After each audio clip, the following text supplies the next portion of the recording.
Hi friends, ഇന്ന് നമുക്ക് മാങ്ങ വെള്ളത്തിലിടാം. എങ്ങനെ ഇടാന്ന് വെച്ചാൽ ഇത് നാടൻ മാങ്ങയാണ്, പഴയ കാലത്തെ നാടൻ മാങ്ങയാണ് ഞാൻ ഇടാൻ പോകുന്നത്. നമുക്ക് ആദ്യം ഈ മാങ്ങ ഇത് നന്നായിട്ട് കഴുകി വെള്ളം തോർത്തി വച്ചിരിക്കുകയാണ്.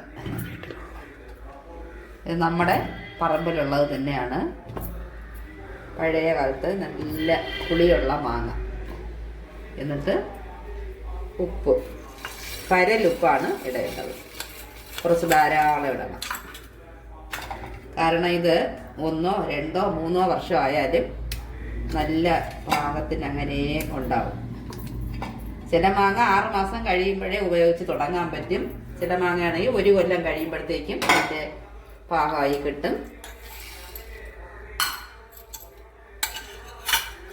ഇതത്ര 1-2 വർഷം അങ്ങനെ നമുക്ക് സൂക്ഷിക്കാൻ. ഇനി കാന്താരി മുളക്, ഇത് കഴുകി വൃത്തിയാക്കി വെച്ചതാണ്, വീട്ടിലുള്ള നല്ല നാടൻ കാന്താരി മുളകാണ്.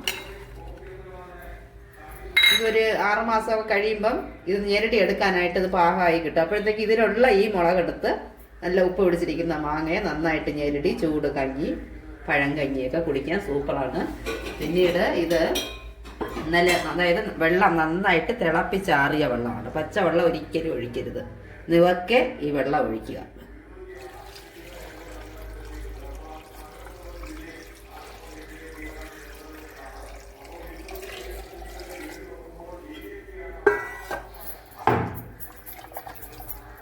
ഇതിന് ഈ ഉപ്പ് അലിഞ്ഞ് ഇത് വെള്ളം കുറച്ചും കൂടെ മുകളിലോട്ട് വരും.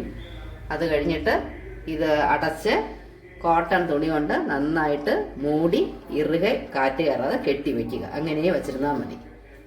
അതായത് 2-3 വർഷം ആയാലും നമുക്കിത് യൂസ് ചെയ്യാന്നുള്ളതാണ്. ഫ്രണ്ട്സ് എല്ലാവരും ഇങ്ങനെ മാങ്ങ വെള്ളത്തിടുക. Okay, by.